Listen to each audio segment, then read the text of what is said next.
Hi student, this is Raman. Welcome back in route to success.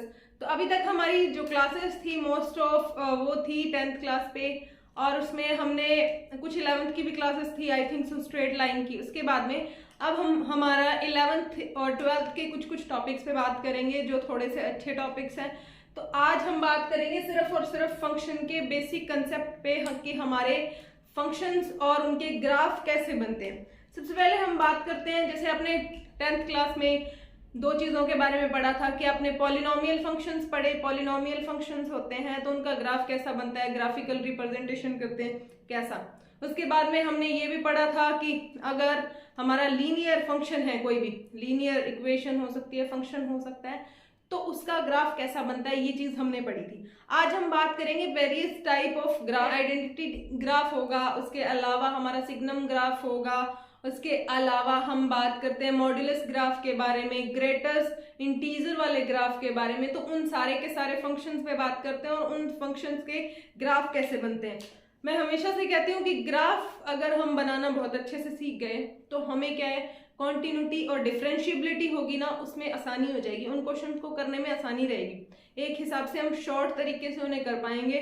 Limits के बारे में भी हम अच्छा खासा बता पाएंगे। फंक्शंस पढ़ने के बाद में हम लिमिट्स की बात करेंगे। तो सबसे पहले हमारा ग्राफ आता है एक आइडेंटिटी ग्राफ। फर्स्ट हम जिस पे बात करते हैं वो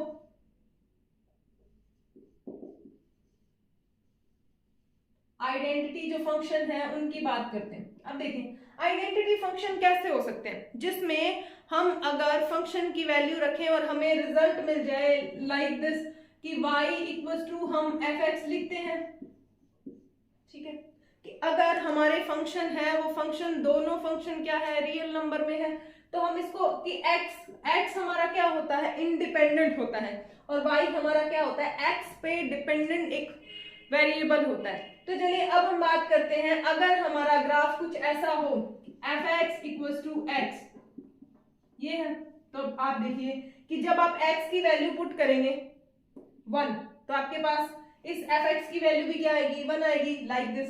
देखिए अगर put the value, put x equals to 1, x equals to 1 रखिए, तो आपके पास देखिए क्या आएगा, तो f1 इक्वल्स टू क्या आएगा, 1, यानी कि y की वैल्यू भी क्या आ गई, 1। इसी तरह x की वैल्यू जब आप रखेंगे 2, तो f2 की वैल्यू भी क्या आएगी, 2 आएगी। तो हमारा ग्राफ देखिए कुछ ऐसा बनेगा,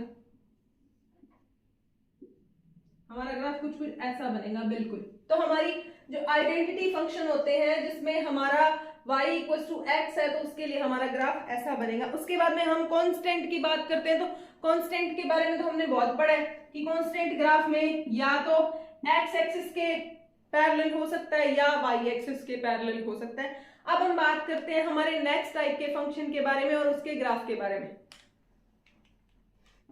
अब देखिए, अब हमने क्लास 10th में पढ़ा था एक्स स्क्वायर। हमारे पास एक पॉलिनोमियल दे रखा था, जैसे कोई भी पॉलिनोमियल दिया होता है, ठीक है, कौन सा, हमने लीनियर पॉलिनोमियल पढ़े थे, उसके बाद में क्वाड्रेटिक पढ़े थे, क्यूबिक पढ़े थे।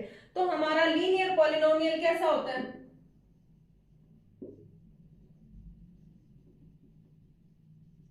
लीनियर पॉलिनोमियल में मैक्सिमम जो डिग्री है, मैक्सिमम डिग्री हमारी क्या होती है, 1 होती है।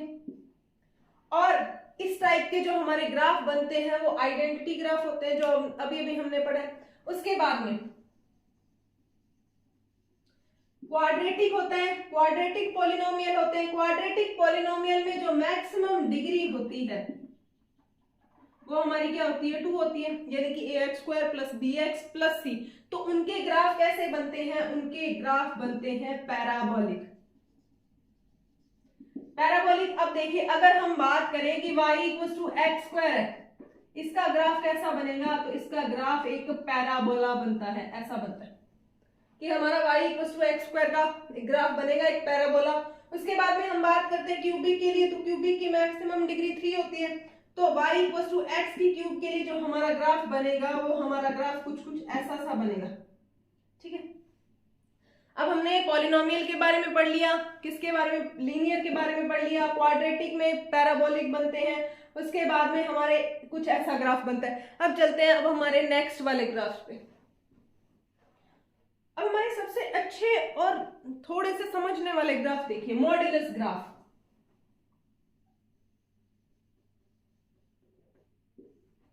मॉड्यूलस जो फंक्शन होते हैं, मॉड्यूलस फंक्शन की बात करें तो मॉड्यूलस फंक्शन कैसा होता है, अगर कोई फंक्शन है एफ एक्स तो x का मोड यही हमारा क्या होता है, मॉड्यूलस फंक्शन होता है। इसके बाद में x की फॉर्मेशन चेंज हो सकती है।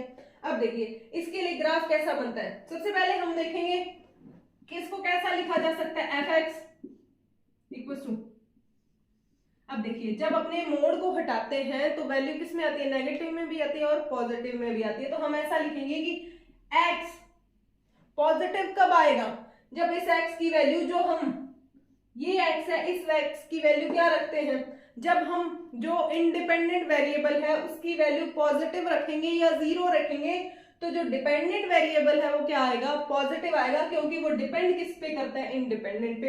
तो हमारे पास x, जब हम x को क्या रखेंगे, जीरो से ग्रेटर देन या फिर जीरो के इक्वल रखेंगे।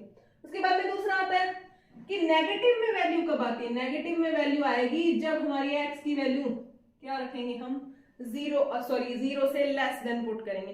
तो मॉड्यूलस ग्राफ बहुत इंपॉर्टेंट होता है। उसके अलावा देखिए अब अगर मैं बात करूं कि only and only mode x का ग्राफ होगा तो मोड x का देखिए, अगर मैं इसको थोड़ा सा ओपन करके देखूं तो x माइनस जीरो बराबर जीरो रख सकते हैं इसे, तो यहां से x की वैल्यू क्या आई, जीरो आई। जहां पे x की वैल्यू आती है हम ग्राफ को, अब देखिए ग्राफ इतना ही पॉजिटिव में होगा कि जब जो x की वैल्यूज हमारी किस में आएंगी, जीरो से बड़ी होंगी तो ग्राफ इंक्रीज होगा, जीरो पे तो जीरो ही रहेगा। उसके बाद में जब नेगेटिव वैल्यू आएंगी तो ग्राफ इधर साइड भी तो फॉर्मेट करेगा, बिल्कुल इमेज फॉर्मेशन बनाता है, जितना इधर है उतना ही इधर होगा। अब देखिए अब दो तीन इसके अलग अलग टाइप के हम चेक करते हैं कि बाकियों के ग्राफ कैसे बनते हैं। अब देखिए अब हमारे पास, अगर मेरे पास कोई फंक्शन दे रखा है x माइनस 4, उसका ग्राफ बनाना, ठीक है। जब हम डिफरेंशिएबिलिटी या कंटिन्यूटी चेक करेंगे कि कौन सा ग्राफ कंटिन्यूअस है, कौन सा नहीं है, कौन सा फंक्शन कंटिन्यूअस है, क्योंकि अगर फंक्शन कंटिन्यूअस होगा डिफरेंशिएबिलिटी हम तभी बता पाएंगे, तो उसके लिए हमें एटलीस्ट थोड़ा सा पहले से पता होना चाहिए ग्राफ के बारे में। अब हमारे पास दे रखा हो x प्लस 3, तो इन दोनों के मॉड्यूलस के ग्राफ बनाते हैं। सबसे पहले इसको उठाना है, बेसिक सी ट्रिक है, x माइनस 4 बराबर 0, यहाँ पे x की वैल्यू क्या होगी, 4 आ जाएगी, यानी कि ग्राफ कहां ब्रेक करेगा, 4 पे ब्रेक करेगा। तो हम बनाते हैं ग्राफ, हम ग्राफ बनाते हो, देखिए यहां होगा 1 2 3 4, तो हमारा ग्राफ जीरो कहां हो रहा है, इस 4 पे जीरो हो रहा है कि जब हम x की वैल्यू 4 पुट करते हैं प्लस 4 तो हमारा ग्राफ क्या हो जाएगा, जीरो हो जाएगा, y की वैल्यू जीरो हो जाएगी, तो हमारा फंक्शन एक ऐसे जाएगा और एक साइड ऐसे जाएगी। इसका ग्राफ कुछ ऐसा बनेगा। अब सिंपल सा लॉजिक लगाइए कि x की वैल्यू जब हम 4 पुट करेंगे तो हमारे पास फंक्शन की वैल्यू क्या आ जाएगी, जीरो आ जाएगी, यानी कि y की वैल्यू जीरो आ जाएगी जब हम 4 पुट करेंगे। तो हमारा ग्राफ ब्रेक कहां होगा, यही होगा, यही फंक्शन की वैल्यू जीरो आएगी 4 पे, तो हमारे पास ग्राफ कुछ ऐसा बन जाएगा। इसके लिए भी देख लीजिए कि x की वैल्यू क्या पुट करें कि हमारा जो फंक्शन है वो जीरो बन जाए, x की वैल्यू -3 पुट करेंगे तो हमारा ग्राफ कैसा बनेगा, हमारा ग्राफ बनेगा कुछ यहाँ, यानी कि ये 1 हो गया, ये 2 हो गया और ये -3 हो गया, तो ग्राफ हमारा कुछ इधर और इधर बन जाए। उम्मीद करती हूँ कि आपको ये ग्राफ समझ आए, थोड़े से अच्छे ग्राफ थे। उसके अलावा बाकी ग्राफ्स पे भी हम जैसे जैसे नीड पड़ेगी वैसे वैसे बात करते हैं। अब हम चलते हैं हमारी लिमिट्स पे कि लिमिट्स क्या होती हैं, सीमाएं क्या होती है, सीमाओं के बारे में बात करते हैं। ये हमारी क्लास 11th का एक टॉपिक है, ठीक है, जिसपे हम डिस्कशन करेंगे, बहुत अच्छे से क्वेश्चन करेंगे बुक के भी। चलिए तो हम इस पे स्टार्ट करते हैं।